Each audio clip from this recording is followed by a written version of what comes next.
10 Deadliest Serial Killer Couples by Kill Count.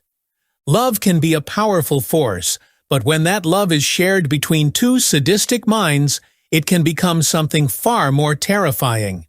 From gruesome killing sprees to sinister partnerships, these killer couples took their twisted desires to deadly extremes. Welcome to Creepshow, where we delve into the darkest tales from the depths of human depravity. In today's episode, we'll be counting down the 10 deadliest serial killer couples ranked by their chilling kill counts. Brace yourself as we explore what happens when love turns lethal. Number 10. Myra Hindley and Ian Brady. 5 victims. The Moors murderers. Ian Brady and Myra Hindley were responsible for some of the most well-known murders in English history during the previous century. At the chemical company where they both worked in 1961, Hindley met Brady, who studied books on Nazi atrocities such as Mein Kampf and Nietzsche. Hindley believed she had connected with a kindred soul. Hindley was quick to oblige when Brady later disclosed his fixation with carrying out the perfect murder. Their first victim, 16-year-old Pauline Reed, who was Hindley's sister's school friend, was killed in 1963. Subsequently, Hindley stated that she had just enticed the girl to Saddleworth Moor, where she had waited in her van for Brady to murder the girl before the two had buried her. Hindley had great pleasure in playing with a string that she had used to strangle one victim in front of others, and carried it around after they had killed 4 more victims. The fact that the couple recorded the girl pleading for her life on camera is another extremely unsettling aspect of their actions. While Brady and Hindley were in detention, England repealed the death sentence. As a result, Hindley spent the remainder of her life behind bars and passed away from pneumonia in 2002. In 2017, Brady went to the cemetery with her.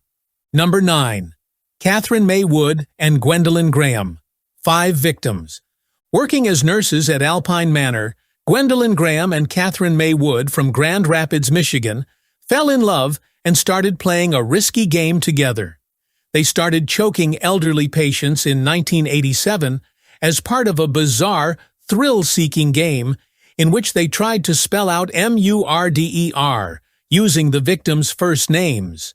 Instead, they only reached the letter E, which spells murd, before their heinous deeds were over. Following Graham's relocation to a different facility, Wood eventually admitted the murders to her ex-husband, out of concern for the safety of the young patients. The vicious nature of the crimes, the victims' helplessness, the deliberate targeting of those victims because of that helplessness, the abuse of the caregiver relationship, the pure malice evidenced by taking souvenirs of the victims, and the sheer number of victims, said the Attorney General of Michigan. When taken as a whole, these elements point to an extremely rare string of horrible acts and a criminal more corrupt than any civilized society could tolerate. After their arrest, Wood was sentenced to 20 years in prison, and Graham to life in prison. Number 8. Deborah Brown and Alton Coleman. 8 victims. Alton Coleman and Deborah Brown killed 8 people during a 2-year killing spree that took place in 6 different states in 1984. There was a master-slave dynamic between them, with Coleman ruling over Brown. They began by attacking 3 children, ages 7 and 9, with a lead pipe before moving on to an elderly couple. They made friends with all of their victims, who were African Americans, before murdering them in cold blood. When one victim lived through a vicious attack and gave a testimony in court, they were eventually apprehended. The prosecution chose to hold their trial in Ohio, where the death sentence was the harshest punishment available, because their heinous crimes had been committed in so many other states. Brown's sentence was lowered to life in prison, and Coleman was put to death in 2002. Regarding Brown's punishment, the mother of one victim stated, "She was right there with Coleman, committing the same crimes. She should receive the same punishment as he does because she is as responsible for them." Number 7. Victims: Ray and Fay Copeland, 5 to 12. In the 1980s, Ray and Fay Copeland shot and killed 5 drifters at their Missouri farm. Ray was 76 years old and Fay was 69 years old when they were found guilty of the murders, making them the oldest couple in America to be executed. Ray was notorious for his dishonest business practices. He employed drifters to purchase cattle using fictitious checks. Ray would kill off the nomad after reselling the cattle at a much greater price once they had been purchased. When a drifter discovered human remains at the farm and informed the authorities, they were eventually apprehended. Fay's attorneys argued that her husband had psychologically tormented her and that she had nothing to do with the killings. "I begged Ray to please stay out of trouble time and time again," she claimed. "Our house was paid for, as was everything else. Why would he then go back and ruin everything the way he has?" That is, until they found that she had used the dead men's clothes to create a quilt. Both of them passed away in prison. Number 6. Doug Clark and Carol M. Bundy, 7 victims. In addition to being referred to as the Sunset Strip Killers, Carol M. Bundy and Doug Clark were notorious for their sexually motivated killing spree in the Los Angeles region throughout the 1980s. When Bundy and Clark first met in a pub, Clark billed himself as the king of one-night stands. When they realized they had similar dark sexual inclinations, they quickly moved in together. Killing prostitutes, Clark horrifyingly took one of his victims' heads home to Bundy as a deformed souvenir. The two used the head for their own horrifying sex games and kept it in the refrigerator. When Bundy started admitting their sins to Jack Murray, a country musician she had grown fond of, he got envious. After that, Clark pushed Bundy to kill her lover, and she followed through on that request, enticing him to a van with the prospect of having sex before shooting and beheading him. When Bundy finally gave in, she told her coworkers about her murderous rampage. It was a situation that started out as a fantasy and just got badly out of control, she subsequently told the police. Each of them was given the death penalty. Number 5. Carol Ann Fugate and Charles Starkweather, 11 victims. The country was stunned by the 2-month killing spree that 19-year-old Charles Starkweather and 14-year-old Carol Ann Fugate went on in the late 1950s. 11 victims were killed by them in Wyoming and Nebraska.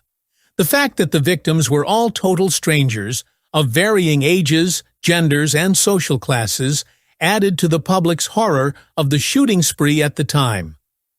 Finally, they were apprehended when passing cars noticed the two engaged in a furious dispute by the side of a busy road. Fugate screamed, "He's going to kill me," as he sprinted towards the deputy sheriff as soon as he neared the pair. "He's insane. He killed a dude just now." There was a media frenzy as word leaked of their arrest.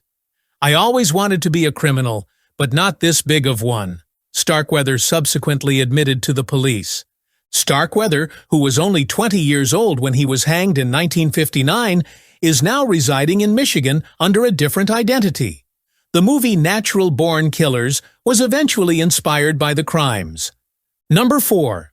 Rosemary and Fred West, 12 victims.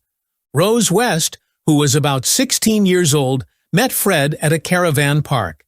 At her husband's desire, and frequently in his presence, Rose worked as a prostitute. Frequently becoming pregnant through her husband and clients, she also raised Fred's daughter and stepdaughter from past marriages. In total, she gave birth to 8 children. The two were penalized in 1973 for their indecent attack on beauty queen Caroline Roberts, who had been kidnapped and sexually assaulted prior to her escape from their home. The couple soon came to the conclusion that their victims shouldn't be let to bear witness to their crimes if they wanted to carry them out. Typically, they would give a homeless woman a ride home, bring her back to their home, and then murder her. The corpse would eventually be interred in a backyard or cellar. Because women traveling alone at night were more likely to take a lift from a couple than from a lone male driver, Rose's gender played a critical role in enabling the two to carry out their crimes. They were ultimately found guilty of murder in 1995 and given a life sentence. Rose will spend the remainder of her life in prison, and Fred committed suicide while being held awaiting trial. Number 3. Martha Beck and Raymond Fernandez. More than 20 victims. After seducing their gullible victims with lonely hearts, advertisements in the late 1940s, Raymond Fernandez and Martha Beck earned notoriety as the Lonely Hearts Killers. It is thought that they slaughtered up to 20 women in their murderous rampage. Fernandez adored how Beck loved him without conditions. In fact, she gave up her own kids to be with him. She pretended to be Fernandez's sister, and when they tricked the girls into returning home, they felt secure in the knowledge that there was another lady around, so they consented to spend the night. The victims' families were worried that their loved ones were gone, so the police connected the disappearances to the couple, even though the bodies had been buried in the basement. They were both sentenced to death and placed in the electric chair. Fernandez said, "I want to shout it out. I love Martha," just before they passed away. What is known about love by the general public? When Beck remarked, "My story is a love story," she was also confessing her love. I mean, only those who have been tormented by love can understand. I'm not a heartless, naive, or insane person. I am a woman who has experienced amazing love and will continue to do so. My feelings for Raymond have only grown stronger since my imprisonment in the death house. Number 2. Roman Podkov and Inessa Tarverdieva. Over 30 victims. During their 6-year reign of terror, married Russian couple Inessa Tarverdieva and Roman Podkov killed at least 30 people. Surprisingly, Victoria Tarverdieva, 25, and Anastasia, 13, Inessa's 2 daughters from her first marriage, participated in all of the acts as well. Together, they committed everyday robberies, focusing on the residences of wealthy individuals. Using a semi-automatic weapon, the family killed Dmitry Chudakov, a paratrooper, his wife Irina, and their 2 children in 2009. The only items the Tarverdieva family managed to escape with were a hairdryer, laptop, and camera. Among the other victims were the goddaughters of Inessa. She was aware that their father loved to hunt and had a number of firearms in the home. Before taking off with the guns, the family abused and gouged out the eyeballs of the 2 teenage daughters. They were eventually apprehended by the authorities. Inessa and her daughters are incarcerated at the moment, serving their sentences, while the father passed away during the police shootout. "It's just like another day at the office," the family matriarch remarked in reference to the murderous rampage. Number 1. Otis Toole and Henry Lee Lucas, 6, 100-plus victims. Friends and partners, as well as romantic partners. Otis Toole and Henry Lee Lucas both admitted to being serial murderers. Lucas had a violent and turbulent upbringing. His mother coerced him into cross-dressing at a young age, which made him feel unpopular with all of his contemporaries. The fact that Lucas's mother was a working prostitute and would let him watch her with clients is even more unsettling.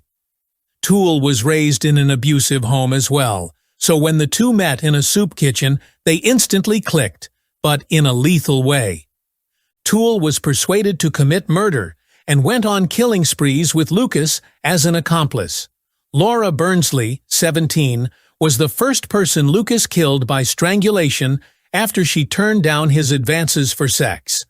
Later, Toole admitted to working with Lucas on 108 killings, and Lucas admitted to over 360 killings. The precise number of victims is still undetermined. In 1996, Toole passed away from cirrhosis behind prison. Lucas was given a death sentence and discovered dead in jail in 2001 from heart failure at the age of 64.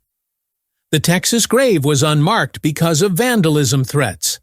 These deadly duos remind us that when two killers find each other, the result can be catastrophic. Whether driven by love, lust, or simply the thrill of the kill, These couples left a trail of death and destruction that still haunts the world today. Which of these twisted pairings shocked you the most? Let us know in the comments below. If you found this deep dive into killer couples fascinating, be sure to like, subscribe, and hit the notification bell so you never miss another episode. Until next time, stay safe, and remember, sometimes the darkest hearts beat together.